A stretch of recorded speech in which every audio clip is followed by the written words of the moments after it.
Hello everyone, I am Hardik Sheta from Saraswat international academy Vapi. आज हम standard 11 subject physics chapter number 4 motion in a plane को आगे बढ़ाते हैं। तो आज का टॉपिक भी वही है, motion in a plane. Plane मतलब जिसके दो डायमेंशन है, जैसे कि ये स्क्रीन है तो ये एक प्लेन है। तो यहाँ से ऑब्जेक्ट इधर जाएगा, इधर जाएगा, इधर जाएगा, यहाँ पे आएगा, ये पूरा एक हो गया मोशन इन अ प्लेन। अब यहाँ से फिर स्क्रीन से बाहर आपकी ओर नहीं आएगा तो वो फिर प्लेन नहीं रहेगा, फिर वो बन जाएगा स्पेस। ठीक है, 3 डायमेंशन। ओके, तो यहाँ पे आप ये वीडियो में आप जो भी पढ़ने वाले हो ऑलरेडी आप 3rd चैप्टर में पढ़ चुके हो, motion in a straight line. फ़र्क सिर्फ इतना है कि यहाँ पे वेक्टर क्वांटिटीज आएगी और विथ डायरेक्शन आपको रिप्रेजेंट करना है। वहाँ पे भी वेक्टर क्वांटिटी थी, but motion in a straight line था, इसलिए सिर्फ हम डायरेक्शन को प्लस या माइनस साइन से रिप्रेजेंट करते थे, काम चल जाता था। ठीक है, तो ये ऑलरेडी आप 3rd चैप्टर में पढ़ चुके हो, इसीलिए मैं यहाँ पे आपको एक्सप्लेन कर रहा हूँ। आपको टेक्स्ट बुक साथ में रखनी है ताकि पता चले कि कहाँ कौन सी चीज़ें कहाँ पे दी हुई है और एग्ज़ाम में आए तो आपको कैसे लिखना है। तो सबसे पहले बात करते हैं पोजीशन वेक्टर की। अब पोजीशन वेक्टर आप ऑलरेडी पढ़ चुके हो इसी चैप्टर में, तो हम थोड़ा यहाँ पे स्पीड में लेते हैं।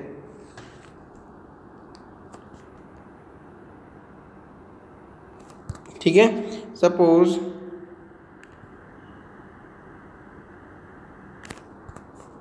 ये एक्सिस है, यहाँ पे एक्स एक्सिस और यहाँ पे वाई एक्सिस, और कोई पॉइंट P है जिसकी मुझे पोजीशन रिप्रेजेंट करनी है। तो ओरिजिन के रिस्पेक्ट में सपोज वो पोजीशन P है वो R डिस्टेंस पे है, तो हम यहाँ पे ये वेक्टर को नाम दे देते हैं R वेक्टर। ठीक है, और उसके 2 कंपोनेंट मिलेंगे हमें x और y। ठीक है, तो यहाँ पे जो आपको डिस्टेंस मिलेगा x एक्सिस पे वो बन गया x, और उस डायरेक्शन का वेक्टर बन गया x इंटू आई कैप। आई कैप मतलब unit vector in the direction of x। और यहाँ से ये वेक्टर बन गया वो है y इंटू जे कैप, और दोनों का कॉम्बिनेशन मतलब r वेक्टर। तो आप लिख सकते हो r vector equal to x i cap plus y j cap. ये हो गई position of point P with respect to origin. और इसी पोजीशन वेक्टर में मैग्नीट्यूड P छुपा हुआ है, मतलब यहाँ से यहाँ तक की लेंथ, और ये एंगल B छुपा हुआ है। एंगल ढूंढ निकालना है तो आप क्या करते थे, tan theta equal to y divide by x. तो थीटा इक्वल टू मिल जाएगा tan inverse y divide by x. ठीक है, ओके। तो यहाँ तक क्लियर है, ठीक है ना। r vector equal to x i cap लिखोगे, y जे कैप लिखोगे, ये है पोजीशन वेक्टर। अब हम बात करते हैं डिस्प्लेसमेंट वेक्टर। चलो, डिस्प्लेसमेंट कैसे रिप्रेजेंट करोगे, तो वही हम एक्सिस वाली सिस्टम ले लेते पहले तो।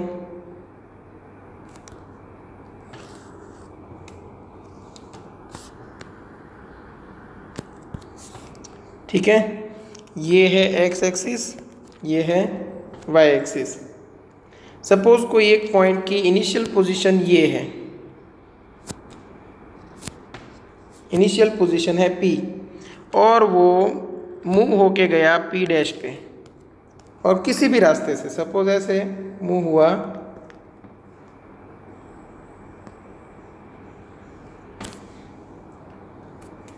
ठीक है।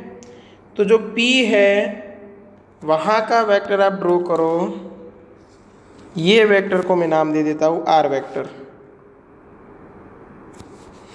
और ये वेक्टर को मैं नाम दे देता हूँ R डैश वेक्टर।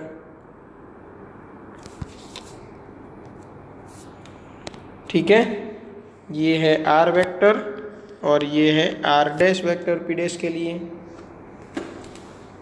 तो फिर जो आपको यहाँ पे वेक्टर मिलेगा आर से आर डैश की ओर, वो बन जाएगा डिस्प्लेसमेंट वेक्टर। डिस्प्लेसमेंट वेक्टर में नाम दे देता हूँ डेल्टा आर वेक्टर, ठीक है। और displacement vector delta are vector is equal to आप लिख सकते हो final position minus initial position. Final position क्या है आर डैश पे, इनिशियल पोजीशन क्या है आर पे, तो आप लिखोगे r dash vector minus r vector. अब मान के चलते हैं कि आर डैश वेक्टर था वो एक्स डैश आई कैप और वाई डैश जे कैप के साथ था। यहाँ पे जगह नहीं है तो हम इसको नीचे शिफ्ट कर देते हैं इधर।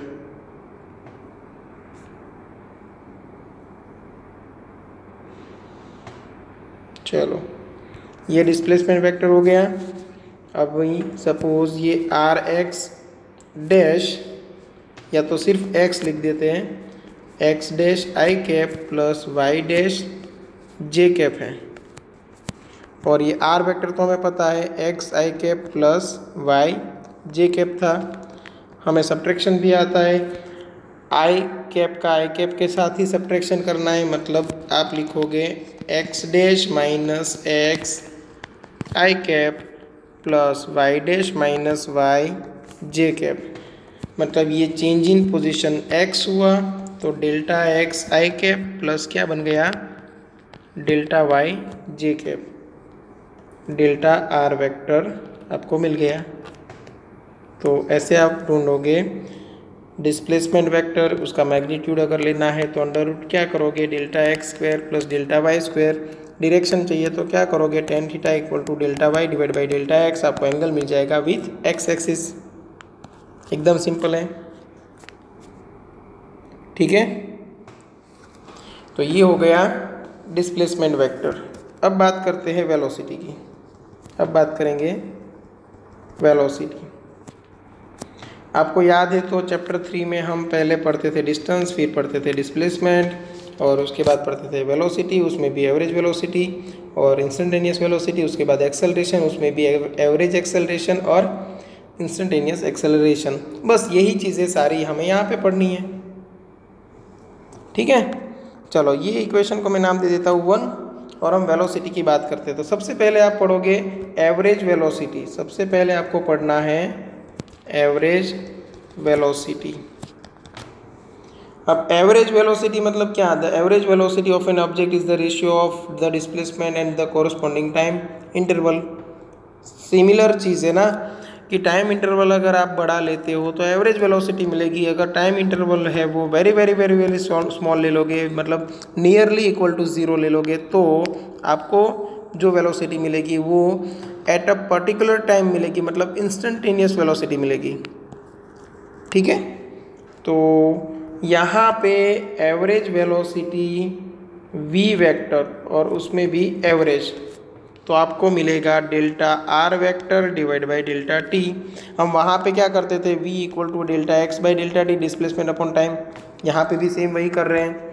अब delta r divide by delta T, तो डेल्टा आर क्या है तो delta x into I cap plus delta Y into J cap divide by delta T तो है ही। ये कहाँ से लिखा हमने? From equation 1। फ्रॉम इक्वेशन 1, तो यहाँ पे लिख दो फ्रॉम इक्वेशन 1। अब डेल्टा टी को हम दोनों के नीचे रख सकते हैं, मतलब delta x divide by delta t i cap plus delta y divide by delta t j cap.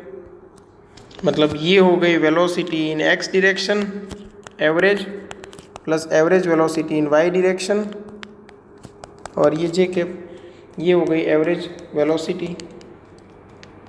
Average velocity के ऊपर आप बार करके भी डिनोट कर सकते हो, बट हमारे यहाँ पे बार एंड एरो है वो कंबाइन हो जाएगा, तो इसलिए मैंने ट्रायंगुलर ब्रैकेट में लिखा हुआ है, ठीक है। चलो ये हो गया एवरेज वेलोसिटी। तो यहाँ पे आपने एक चीज़ नोटिस की होगी कि हम एवरेज वेलोसिटी है, ठीक है, एवरेज वेलोसिटी है वो अलग अलग कंपोनेंट्स के लिए फाइंड करके बाद में एडिशन कर दे तो भी चलता है, मतलब सपोज मैंने पहले फाइंड कर लिया वी एक्स, कैसे, delta x by delta t, फिर फाइंड कर लिया वी वाई, कैसे, delta y by delta t, फिर मैंने क्या कर दिया, दोनों का एडिशन, तो चलेगा, बट विथ डायरेक्शन एडिशन करना है, मतलब आपको आई कैप जे कैप को साथ में रखना है। क्लियर? ओके, अब बात करते हैं इंस्टेंटेनियस वेलोसिटी की। तो इंस्टेंटेनियस वेलोसिटी के लिए क्या करेंगे, if delta t is tends to 0, तो फिर जो इंस्टेंटेनियस वेलोसिटी मिलेगी v vector is equal to, यहाँ पे आ जाएगा limit delta T tends to 0, और यहाँ पे बनेगा delta are vector divide by delta t. अब ये वेरी स्मॉल है तो फिर ये डिफ्रेंसिएशन बन जाएगा D r vector divide by D T.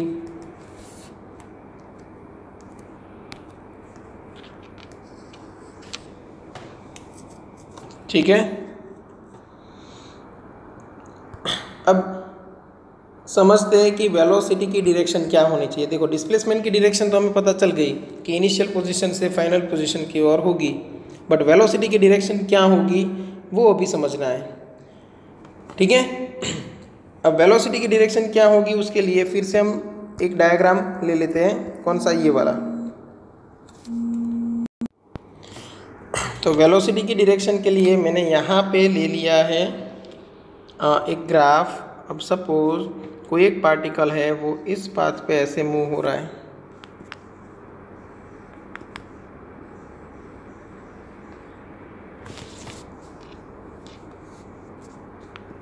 ठीक है, ऐसे मूव हो रहा है। ओके, अब हम बात करेंगे एवरेज वेलोसिटी की, और धीरे धीरे हम आएंगे इंस्टेंटेनियस वेलोसिटी की ओर। ठीक है, तो सबसे पहले मैं P पोजीशन यहाँ पे लेता हूँ, इनिशियल पोजीशन P, और फाइनल पोजीशन P1 यहाँ पे, फाइनल पोजीशन P1 है वो यहाँ पे है। अब डिस्प्लेसमेंट का वेक्टर कौन सी डायरेक्शन में आएगा, सोचो। ये आया डिस्प्लेसमेंट का वेक्टर। ठीक है, अब टेक्स्ट बुक में आपको अलग अलग डायग्राम में दिखाया हुआ है, फिगर 4.13 ABCD में, अलग अलग में। ठीक है, तो हम वही सारी सिचुएशन यहाँ पे देखते हैं। अब सपोज मैं टाइम ड्यूरेशन थोड़ा स्मॉल कर दूँ, टाइम ड्यूरेशन मैंने थोड़ा स्मॉल कर दिया, मतलब यहाँ पे P1 के पास पहुँचने के लिए टाइम लगता था डेल्टा T1, अब उससे छोटा टाइम ड्यूरेशन मैंने ले लिया डेल्टा T2, उससे छोटा टाइम ड्यूरेशन मैंने ले लिया डेल्टा T2।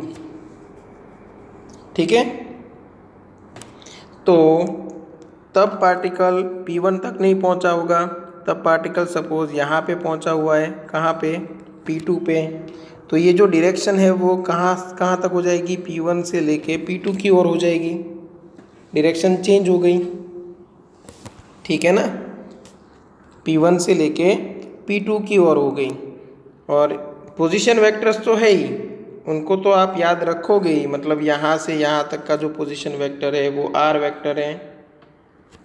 ठीक है, यहाँ से यहाँ तक का जो पोजीशन वेक्टर है वो R वेक्टर है, और यहाँ से यहाँ तक का जो पोजीशन वेक्टर है वो R2 वेक्टर है, वो तो है ही। ठीक है, हम बात करते हैं यहाँ पे डिस्प्लेसमेंट वेक्टर की, क्योंकि डिस्प्लेसमेंट वेक्टर जिस डायरेक्शन में होगा उसी डायरेक्शन में आपको वेलोसिटी मिलेगी। तो पहले देखो, पहले आपको वेलोसिटी मिल रही थी ये डायरेक्शन में, अभी वेलोसिटी मिल रही है ये डायरेक्शन में, डायरेक्शन चेंज हुई। एक और मैंने टाइम ड्यूरेशन लिया छोटा सा, मतलब यहाँ पे डेल्टा T3 भी ले लिया, और वो डेल्टा T1 और डेल्टा T2 दोनों से छोटा है। तो सपोज वो पॉइंट, वो पोजीशन यहाँ पे आपको मिलेगी P3, तो फिर ये जो वेक्टर है वो शिफ्ट होके इधर आ जाएगा। देखो, डायरेक्शन चेंज हुई। अगर मैंने time duration very very very small ले लिया तो क्या होगा, तो ये जो नेक्स्ट पॉइंट आएगा वो इसके एकदम नज़दीक आ जाएगा, इधर एकदम नज़दीक। और ये पॉइंट को मैं नाम दे दूँ पी डैश। अब ये वेलोसिटी का वेक्टर है वो इसी डायरेक्शन में चला जाएगा, ठीक है ना। मतलब क्या हुआ कि अगर मैं टाइम ड्यूरेशन वेरी स्मॉल ले लूँ टेंड्स टू ज़ीरो, तो फिर जो वेलोसिटी है वो जो पाथ है उसकी टेंजेंशियल डायरेक्शन में आपको मिलेगी, ठीक है ना। तो इसीलिए लिखा हुआ है the direction of velocity at any point on the path of an object is tangential to the path at that point and is in the direction of motion। मतलब सपोज ऑब्जेक्ट है वो किस ऐसे पाथ पे motion में है, ठीक है ना, ऐसे पाथ पे वो मूव हो रहा है सपोज ऐसे, और आपको बोला जाए पर्टिकुलर इस पॉइंट पे वेलोसिटी कौन सी डायरेक्शन में होगी, और ये जो ऑब्जेक्ट है वो राइट हैंड साइड मूव हो रहा था, मतलब ऐसे, तो वेलोसिटी की direction in the direction of motion रहेगी और tangential to the curved path, मतलब यहाँ पे ये डायरेक्शन में वेलोसिटी रहेगी। ये पोजीशन पे कोई पूछे तो ये डायरेक्शन में, और ये पोजीशन पे कोई पूछे तो ये डायरेक्शन में, यहाँ पे पूछे तो ये डायरेक्शन में, यहाँ पे पूछा होता तो ये डायरेक्शन में, ठीक है ना। टेंजेंशियल टू द पाथ रहेगी इंस्टेंटेनियस वेलोसिटी की डायरेक्शन। क्लियर? ओके, ऐसा क्यों हुआ? क्योंकि जैसे जैसे मैं टाइम ड्यूरेशन वेरी स्मॉल करता जाता था वैसे वैसे वो जो पॉइंट है वो इनिशियल पॉइंट के नज़दीक आ रहा था, एकदम इतना सा नज़दीक आ गया कि हम वो कर्व्ड पाथ है, सपोज ये कर्व्ड पाथ है, ठीक है ना। डिफ्रेंशिएशन का फ़ायदा ही यही है, ये कर्व्ड पाथ है, बट अगर आप उसको डिफ्रेंशिएट कर दो वेरी स्मॉल इंटरवल के लिए, तो सिर्फ इतना छोटा सा पार्ट अगर आपने ले लिया तो आप नज़र करोगे आपको ऑलमोस्ट स्ट्रेट लाइन नज़र आएगा। ये पाथ देखो, ये स्ट्रेट लाइन नज़र आएगा, जो कर्व्ड पाथ है वो यहाँ पे बन जाएगा स्ट्रेट लाइन, और मोशन इन स्ट्रेट लाइन में आप डिस्प्लेसमेंट की जो डायरेक्शन थी वही डायरेक्शन ले रहे थे वेलोसिटी की। इसीलिए यहाँ पे जो स्ट्रेट लाइन बन रही है स्मॉल टाइम ड्यूरेशन के लिए, उसी डायरेक्शन में हम क्या कंसीडर कर रहे हैं? वेलोसिटी। और दूर से देखते हैं तो हमें लगता है टेंजेंशियल डायरेक्शन में, ठीक है।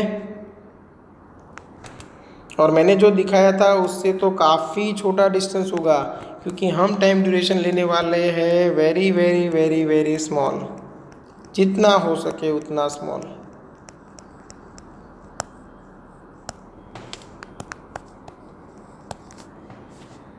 ठीक है।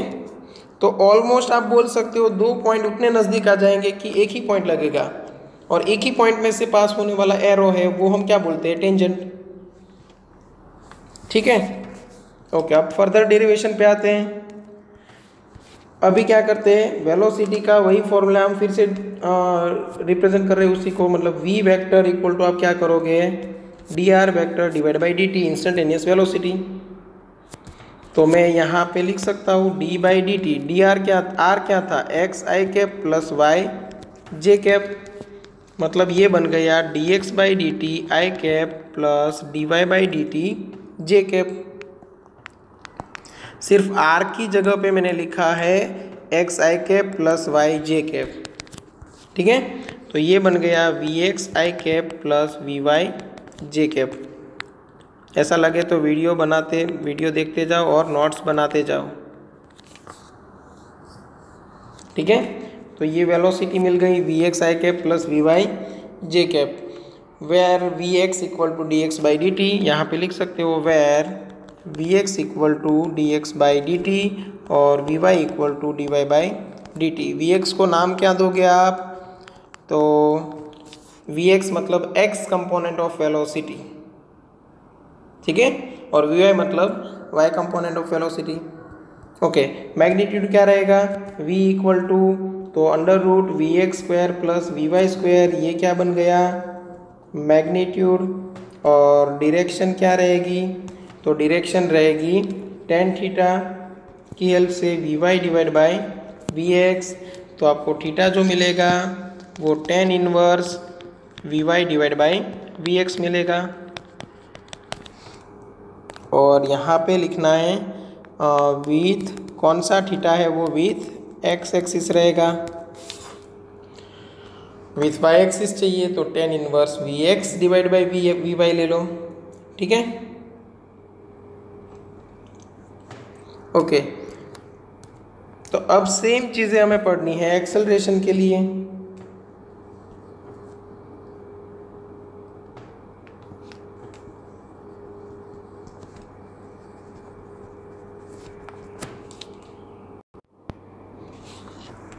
ओके, अभी एक्सेलरेशन के लिए भी सेम वही चीज़ कि एवरेज एक्सेलरेशन ले लो। सबसे पहले ले लो एवरेज एक्सेलरेशन।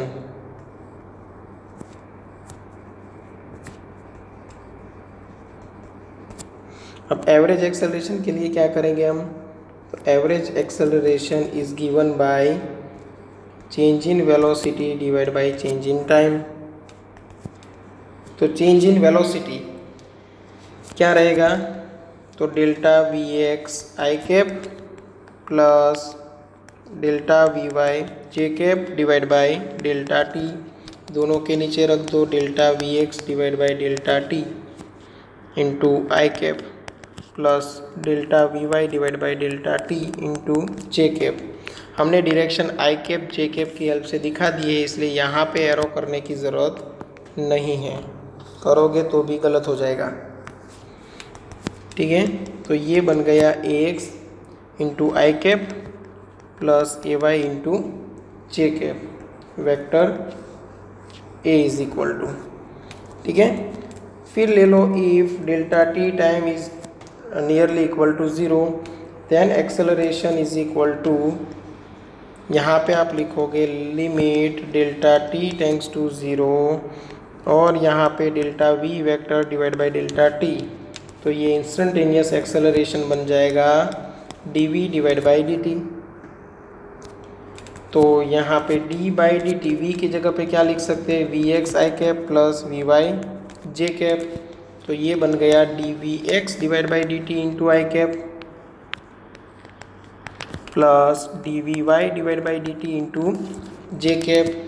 तो ये बन गया ए एक्स आई कैप प्लस ए वाई जे कैप। ये एक्सेलरेशन का फॉर्मूला, मतलब हमने क्या किया है, सेम थिंग पहले लार्ज इंटरवल ऑफ टाइम के लिए प्रूव किया और वही हमने स्मॉल इंटरवल ऑफ टाइम के लिए प्रूव किया। ठीक है, इजी है एकदम। अब वेलोसिटी के component v x and v y क्या है वो समझ लो कि सपोज कोई ऑब्जेक्ट है वो ऐसे मूव हो रहा है, टेक्स्ट बुक में कुछ ऐसा डायग्राम आपको दिखाया हुआ है।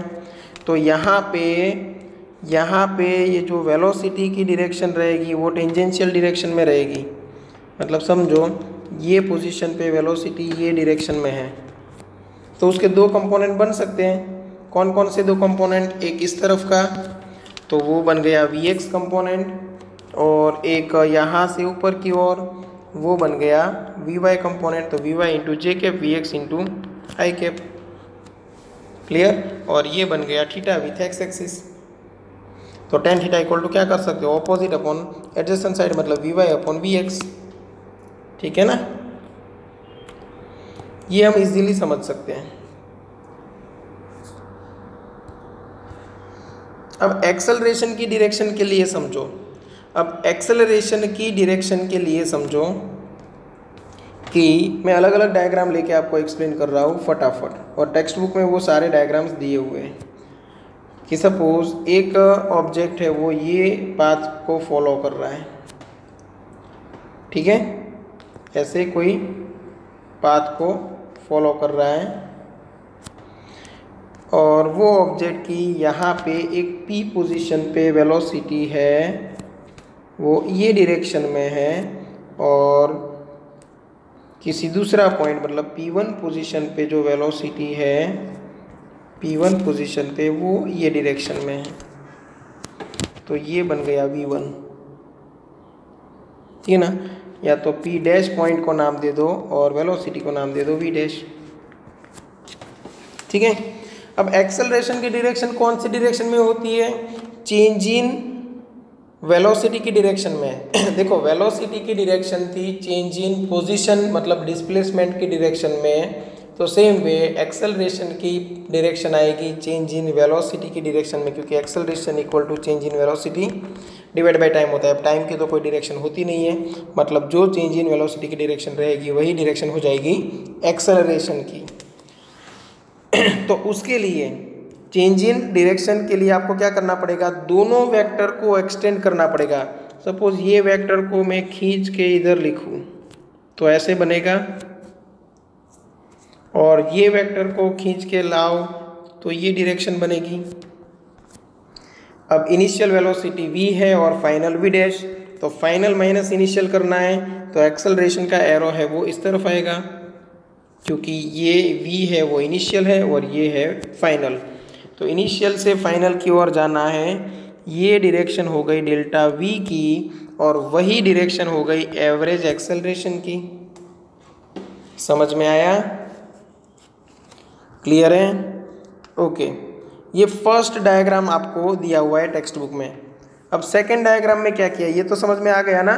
दोनों वेलोसिटी है उसको एक ही पॉइंट से रिप्रेजेंट करो, और फिर दोनों के बीच में जो गैप है, मतलब एक इनिशियल वेलोसिटी सपोज v है तो उसके हेड से स्टार्ट करो, और फाइनल वेलोसिटी v डैश है उसके हेड तक पहुंचना है आपको। ठीक है। अब टाइम ड्यूरेशन है वो स्मॉल करते जाओ, मतलब सेकंड डायग्राम कैसा है वो समझ लो कि सपोज ये पॉइंट हमने थोड़ा और नज़दीक ले लिया, कहाँ पे लिया वो समझो, सपोज इधर ले लिया, तो यहाँ पे वेलोसिटी की डायरेक्शन क्या हो गई, ये डायरेक्शन। फिर आप क्या करोगे, तो कि v एंड v डैश को आप ड्रॉ करो, तो v आपको यहाँ पे मिला और v डैश की डायरेक्शन ये मिली, और आपको v से v डैश पहुँचना है, मतलब ये हो गया फोर्स, सॉरी ये हो गया एक्सेलरेशन। ठीक है।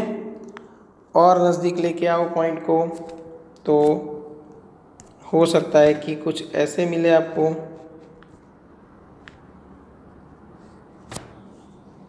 तो ये v वेक्टर और ये हो गया v डैश वेक्टर, और v से स्टार्ट करके v डैश की ओर एरो ड्रॉ करो, ये हो गया change in velocity delta v vector, और उसी डायरेक्शन में रहेगा एक्सेलरेशन।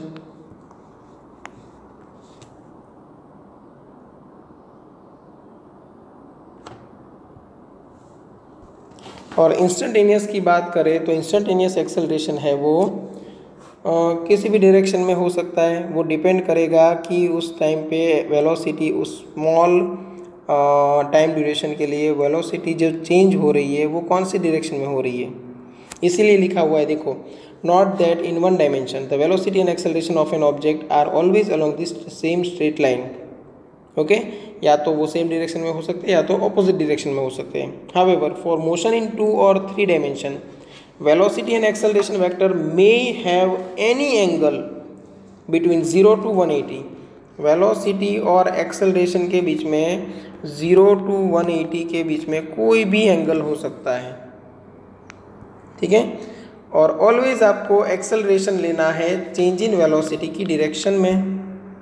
सपोज आपको बोला जाए यूनिफॉर्म सर्कुलर मोशन है ये पाथ पे, ठीक है, तो यहाँ पे सपोज ये वेलोसिटी है ये डायरेक्शन में, और यहाँ पे वेलोसिटी है ये डायरेक्शन में। अब दोनों वेक्टर को कंबाइन करो तो ये डायरेक्शन वो कौन सी हो गई, चेंज इन वेलोसिटी की डायरेक्शन, मतलब एक्सेलरेशन की डायरेक्शन। ठीक है। और यूनिफॉर्म सर्कुलर मोशन भी हम आगे पढ़ने वाले हैं और देखेंगे कि यहाँ पे जो एक्सेलरेशन आ रहा है वो टूवर्ड्स सेंटर कैसे आ रहा है। चलो क्लियर यहाँ तक। अब हम इक्वेशंस देखते हैं। अब हम देखेंगे इक्वेशंस।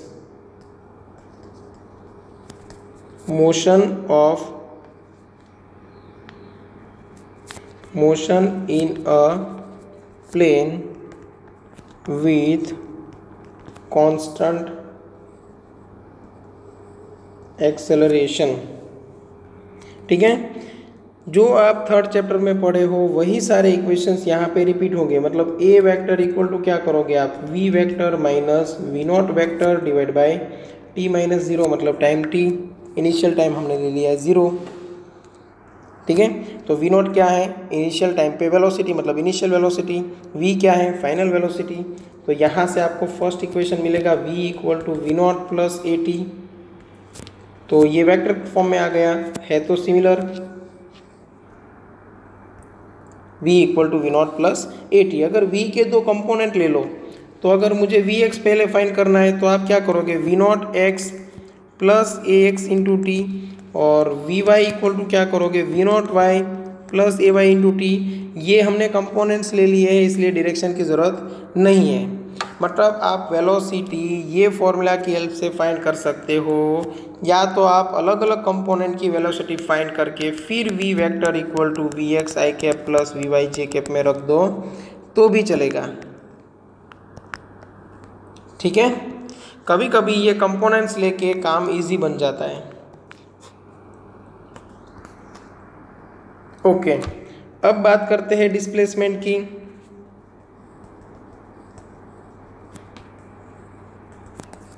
अब displacement vector delta are vector के इक्वल टू क्या होगा, final position minus initial position, मतलब R minus R zero equal to क्या हो सकता है, average velocity V average into क्या हो सकता है, टाइम। यहाँ पे एक्सेलरेशन कांस्टेंट है, इसलिए वी एवरेज क्या मिलेगा, v plus v naught divide by 2, और इंटू क्या रहेगा, टाइम।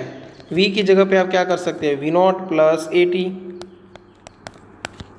v की जगह पे आप कर सकते हो v naught plus a t plus v naught vector तो है ही, डिवाइड बाई 2 भी है, और इंटू टाइम t भी है। अब v naught plus v naught क्या बनेगा, 2 v naught plus a t divide by 2 है, और इंटू टाइम t है। हम ये t और 2 को दोनों के साथ मल्टीप्लाई डिवाइड कर देते हैं। ठीक है, तो सबसे पहले होगा 2 वी नॉट के साथ t by 2 plus a T के साथ t बाई 2, टी बाई 2 को दोनों के साथ मल्टीप्लाई कर दिया, एडिशन में जो दो टर्म थे उसके साथ, तो ये बन गया v naught into t plus half a t square. ठीक है, और ये आपको क्या मिला है, डेल्टा आर वेक्टर। जैसे वहाँ पे डिस्प्लेसमेंट एक्स लेते थे, या वैसे यहाँ पे हम डिस्प्लेसमेंट लेंगे डेल्टा आर, मतलब आर माइनस आर ज़ीरो लिख सकते हो। ठीक है ना, तो डेल्टा आर को आप दो चीज़ों में ले लो, delta X and delta Y के फॉर्म में। तो डेल्टा एक्स इक्वल टू बनेगा V zero X T plus half A X T square, और डेल्टा वाई बनेगा V zero Y T plus half V Y T square, sorry A Y T square. और फिर दोनों को delta are vector के formula में रख दो, डेल्टा एक्स इंटू आई cap plus delta Y into जे कैप, तो आपको सेम रिजल्ट मिलेगा। मतलब या तो ये करो या तो ये करो, या तो डिस्प्लेसमेंट वेक्टर एक साथ फाइंड कर लो, या तो रिजोल्व करो एक्स एंड वाई कंपोनेंट में, दोनों अलग अलग फाइंड करके फिर मेन फॉर्मूला में रख दो तो भी चलेगा। ठीक है ना, तो ये इक्वेशन आपने थर्ड चैप्टर में भी देखा था, v equal to v naught plus a t, और ये भी देखा था x equal to v naught t plus half a t square. तो यहाँ पे बन रहा है delta are vector equal to v naught vector into t plus half a vector into t square.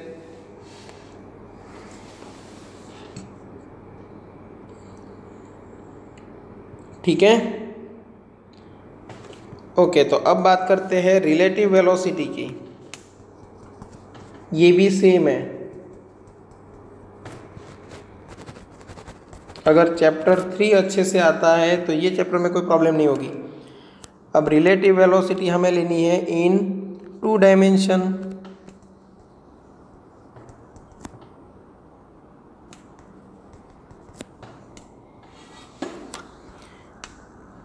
Okay, वो भी सिंपल है। अगर आपको वी ए बी चाहिए, मतलब relative velocity of A with respect to b, तो आप क्या करोगे, वी ए vector minus v B vector, जो हम प्रीवियस चैप्टर में कर रहे थे वही। और आपको वी बी ए चाहिए, velocity of B with respect to velocity of A, तो आपको करना है V B vector minus V ए वैक्टर। ठीक है ना, मतलब V A B velocity of A with respect to B is equal to minus of V B A हो जाएगा, है ना। और दोनों का मैग्नीट्यूड सेम रहेगा, दोनों का मैग्नीट्यूड सेम रहेगा। क्लियर। तो इनमें से कोई भी एक फॉर्मूला याद रख लो, ये याद रख लो, चलो ठीक है, v A b equal to v a minus v b लेना है बस। ओके, तो यहाँ तक आज रखते हैं, ठीक है। और अगर कोई यहाँ तक कहीं पे भी डाउट है तो आप एनी टाइम कांटेक्ट कर सकते हो। नेक्स्ट लेक्चर में हम 2 थियरीज है, प्रोजेक्टाइल मोशन और सर्कुलर मोशन, वो फिनिश कर देंगे। और उसके बाद सिर्फ बाकी रहेंगे कुछ एग्जाम्पल्स और एक्सरसाइज के कुछ क्वेश्चंस, ठीक है। उसमें भी मैं आपको एक काम दे रहा हूँ, वो आप अच्छे से कर लो। अगर कोई डाउट है तो उसमें भी कांटेक्ट कर सकते हो, बट जो एक्सरसाइज है उसमें 4.1 से लेके 4.7 तक जो क्वेश्चंस है वो थियरी बेस्ड है, और उनमें से मोस्ट ऑफ द क्वेश्चंस हमने थियरी में ऑलरेडी डिस्कस कर लिए हैं। जैसे फर्स्ट क्वेश्चन है कि कौन सी स्केलर क्वांटिटी है, कौन सी वेक्टर क्वांटिटी है। सेकंड में भी स्केलर क्वांटिटी है वो हमें पिक आउट करके निकालनी है, मतलब। और थर्ड में भी वेक्टर क्वांटिटी अलग करनी है, ठीक है। फिर फोर्थ है वो addition of scalar and vector quantities के लिए है। तो ये सब एकदम इजी है।